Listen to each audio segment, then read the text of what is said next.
really challenging for me to put a lot of what I experienced that night into words that are included in the English language.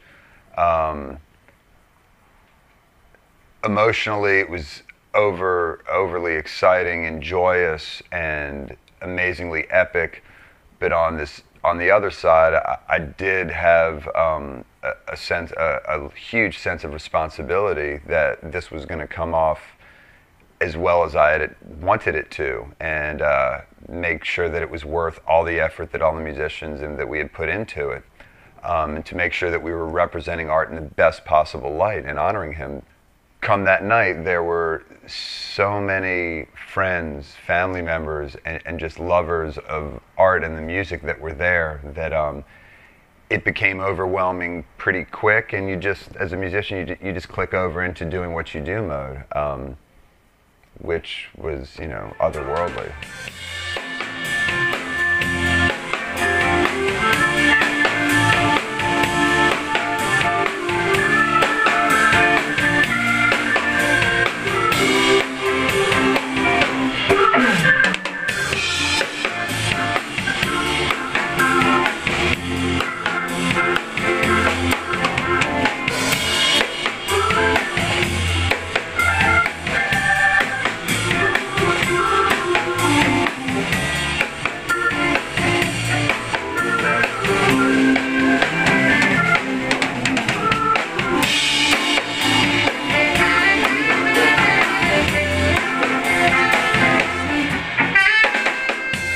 Originally presented the idea, I thought I'd be lucky if we got 250 people in there. I really didn't, I had no way of knowing that as we were rehearsing, and that, you know, I would spend more time with Art and tell him the songs we were rehearsing, and he wanted to become more and more a part. You know, I figured it would be a very good night, but I had no idea that it would sell out, and certainly it was palpable to everybody that what was happening was more than a show. It was going to be one of those shows that 20, 30 years from now, there's going to be 30,000 people saying they were at that Cha Dooky Do show. And you could just tell on the faces of the people that were there, we were all there for the same reason. Everybody was there for Art, and from what I've heard from the people that listened to it and watched it from the crowd, you could just see that from everybody, and you could hear it musically, which I'm incredibly proud of, because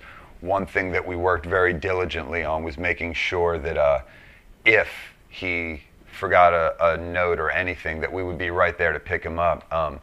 It's like I told him before the last rehearsal, I wanted to approach this like a game of basketball, 5-on-5, but we've got 6 guys. He's the 6th guy. I've already got my guards, my forward, my center. Art, you can shoot when you want to shoot. You can play defense if you want to play defense. You can just sit on the bench, whatever you want to do. And everybody really, you know, that metaphor really panned out that night.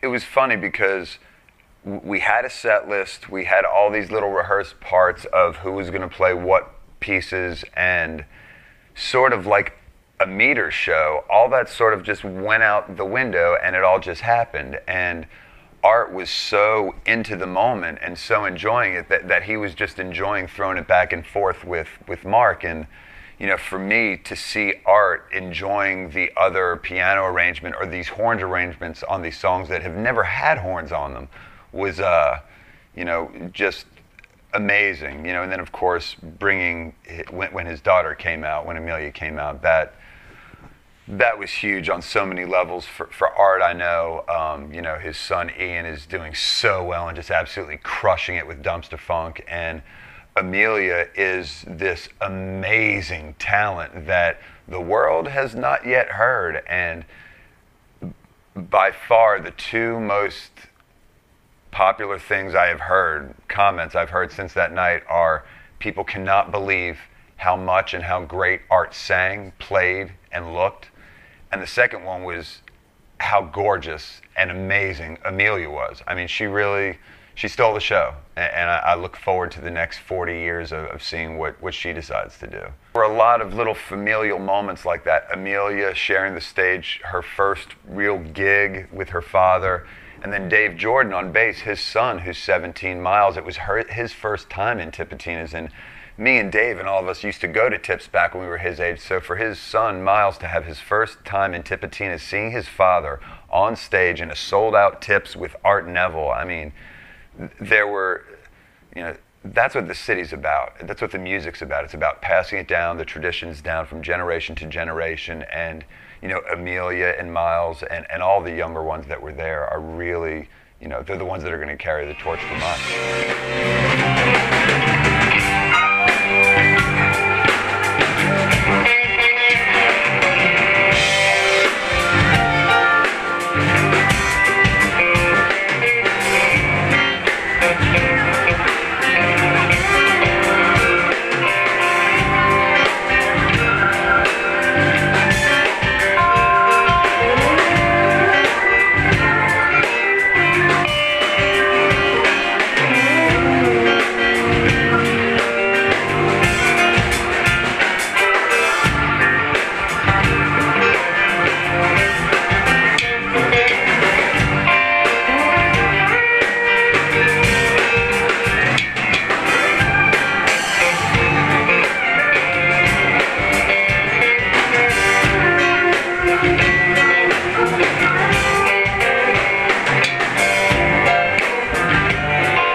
One of the things about when you're on stage is sometimes the way the lights are hitting you, you really can't make out faces in the crowd, but one of the great things about Tips is there's always places where you can.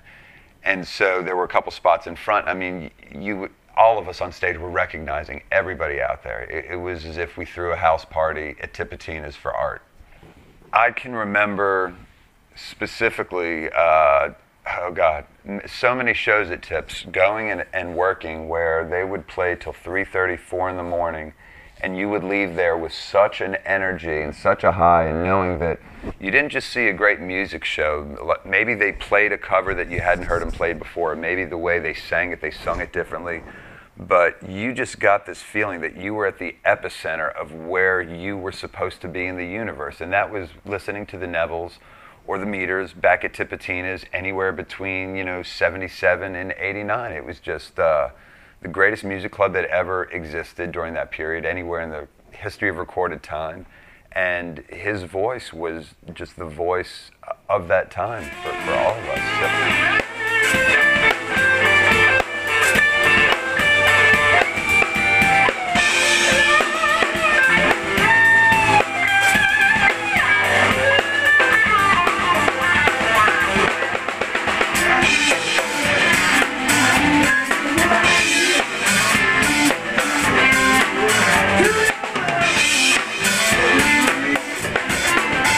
I like to think that we would do it again one day. I know that everybody in the band had such an incredible journey relearning some of this music and really being so passionate about it that I feel if we never do it again, we would be selling short perhaps Art's legacy.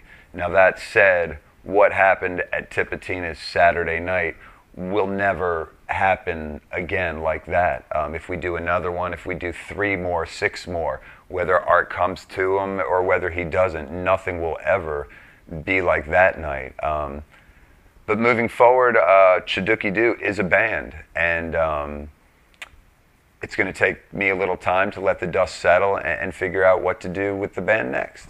There were a few times on stage where he kept trying to turn back to me and say thank you, and I was just wanting to keep the show going. I mean, making sure that we kept them moving and the momentum moving and the crowd engaged. But at the end of the show, when we were all leaving and walking off, there was a chance where I was over to him and we were close and we held each other's hands. And I could see in his eyes and I could feel in his voice. And I know how much it meant to him to feel the love, and I know that he's very appreciative of the work that I and everybody put in to give him that gift. And and that's not lost. I've seen Art play every time possible, and I can honestly say that I can't remember the last time I heard Art sing that well, play that well, and just be that over the moon pop of funk. I mean, it was just amazing, incredibly special.